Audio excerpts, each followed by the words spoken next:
शुरू अल्लाह के नाम से जो बड़ा मेहरबान निहायत रहम वाला है। एक बादशाह था, इसमें एक आदत बद थी। इसे बेटी से बहुत नफरत थी। अल्लाह की कुदरत कि उसके यहाँ पहले बेटा पैदा हुआ। इसे अपना बेटा बहुत अजीज था।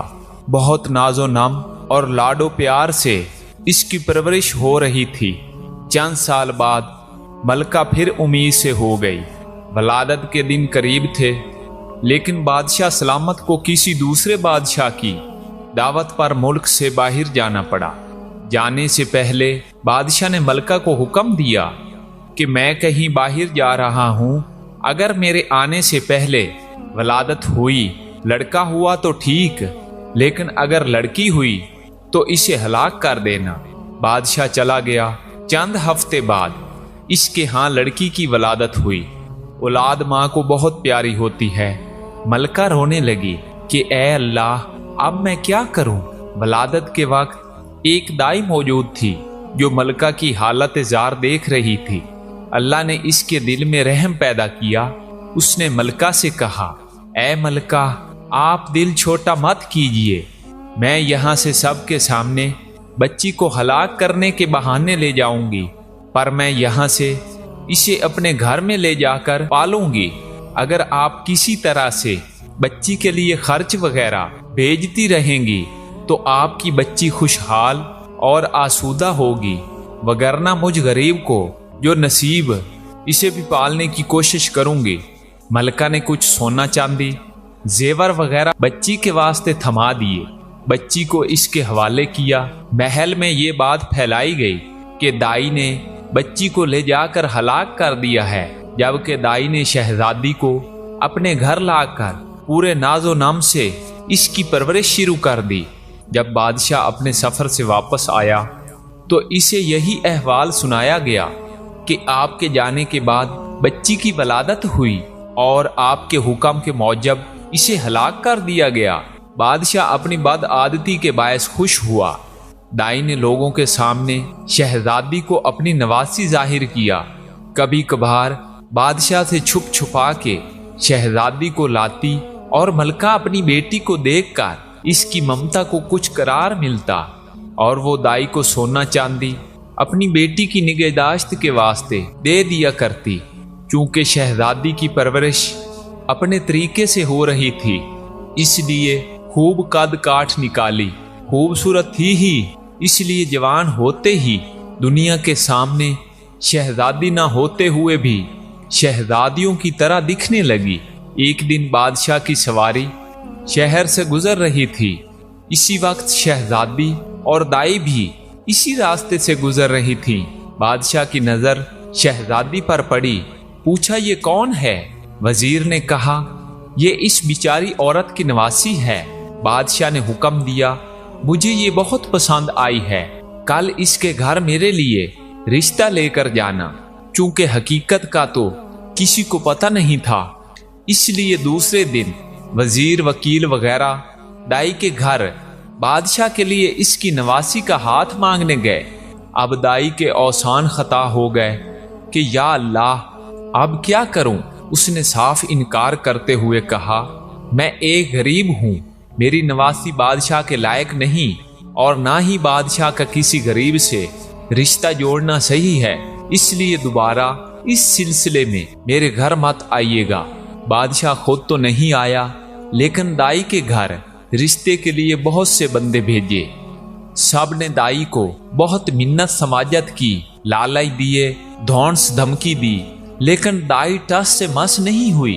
तब बादशाह ने हुक्म दिया कि दाई को पकड़ के खूब सजा दे दो ताकि वो रिश्ते के लिए मान जाए। सिपाही दाई को पकड़कर बादशाह के सामने लाए और उन्होंने इसे खूब कूट कूट कर पीटना शुरू किया। सिपाहियों ने दाई को कपड़े की तरह निचोड़ के रख दिया।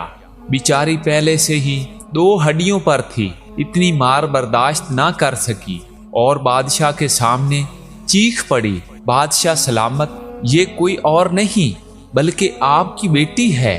मैंने इसे हलाक करने के बजाय ले जाकर अपने घर में इसकी परवरिश की है। अब बादशाह को एहसास हुआ वो क्या गलती करने जा रहा था। खुदा ने इसे गुनाह अजीम से बचाया। वो और ज्यादा गुस्से में आ गया।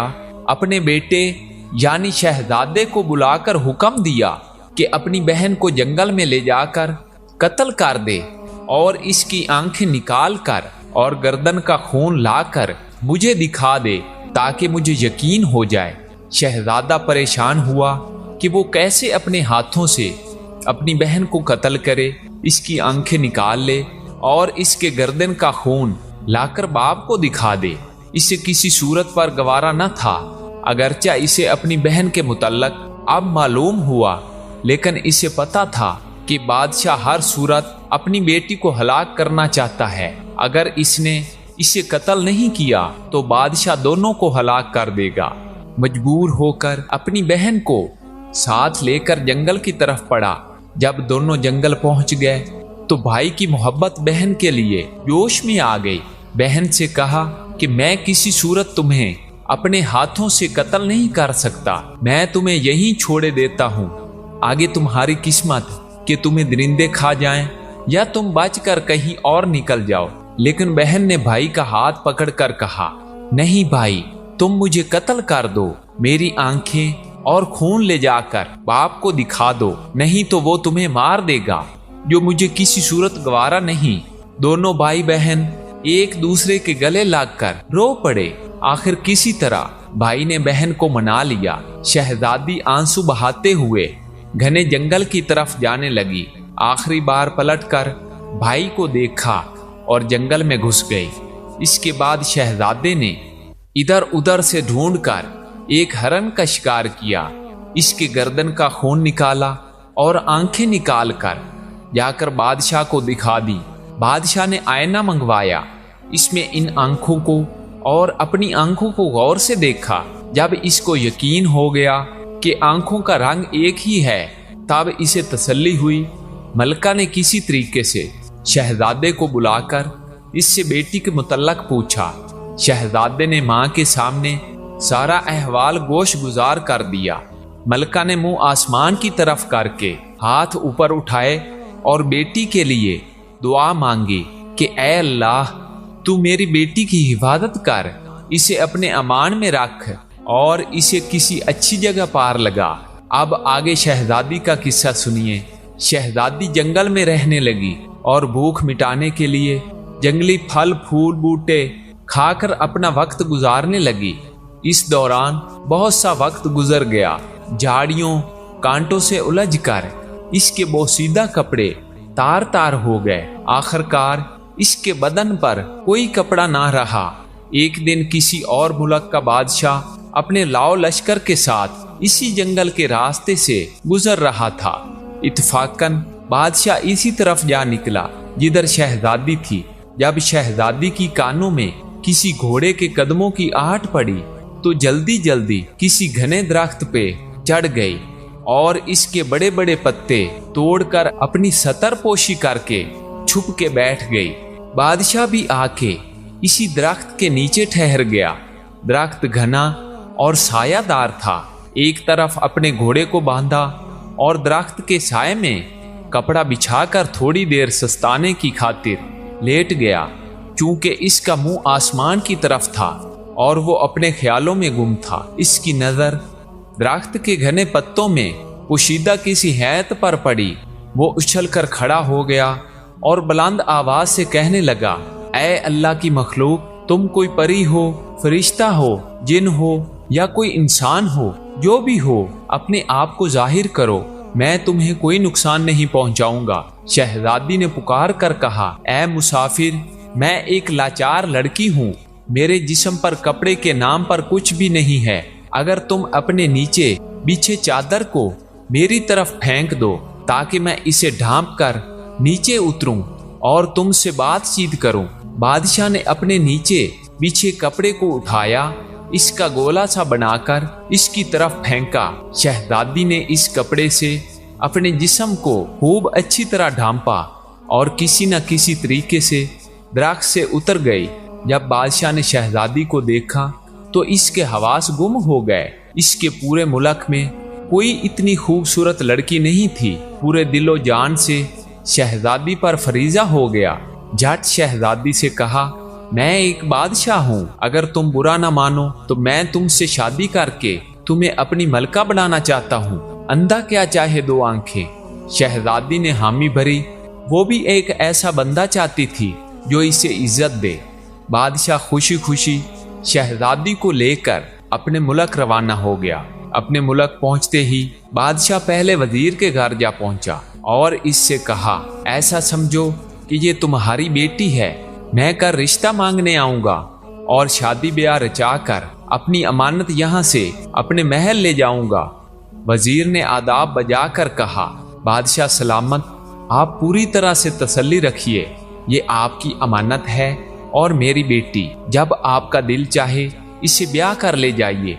बादशाह शहजादी को वजीर के घर छोड़ आया। अगले दिन वकील काजी बादशाह के रिश्ता लेकर वजीर के घर आ पहुंचे।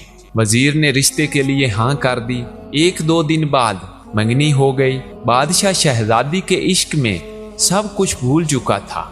जल्द ही शादी का न्योता भेजा और शहजादी को ब्याह कर अपने महल लाया। बादशाह और शहजादी अपने शादी से बहुत खुश थे।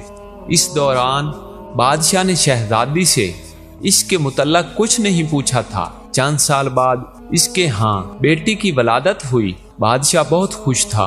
उसने शहजादी से, जो अब मलका बन गई थी, पूछा, अब जबकि अल्लाह ने हम दोनों को औलादे नरीना से नवाजा, तुम अब एक बेटी की माँ बन गई हो, अब मुझे बताओ कि तुम कौन हो, किसी की बेटी हो और किस जगह से तुम्हारा तल्लक है। शहजादी ने किसी तरीके से बादशाह को टाल दिया। माह और साल गुजरते चले गए। बादशाह के यहाँ दूसरे बेटे की वलादत हुई। बादशाह ने दोबारा शहजादी से वही सवाल दोहराया। शहजादी ने फिर बादशाह को टाल दिया। आखिरकार इनके यहाँ जब तीसरे बेटे की वलादत हुई तो इस मौका पर बादशाह ने शहजादी की हकीकत मालूम करने के लिए बहुत दबाव डाला। आखिरकार शहजादी मान गई और बादशाह को हकीकत बताई कि वो फलां मुल्क के बादशाह की बेटी है। बादशाह को किस तरह बेटियों से नफरत थी, इसने किस तरह मुझे मारने का हुक्म दिया और दाई ने मुझे किस तरह बचाकर अपने घर में मेरी परवरिश की। बादशाह ने किस तरह मुझे देखा, फिर किस तरह अपने भाई के हवाले घर के कत्ल करने का हुक्म दिया। मैं इस तरह जंगल में ख्वार जिंदगी गुजारने लगी। वहां तुमने मुझे देखा, मुझे अपने साथ लेकर आए और मुझसे शादी की।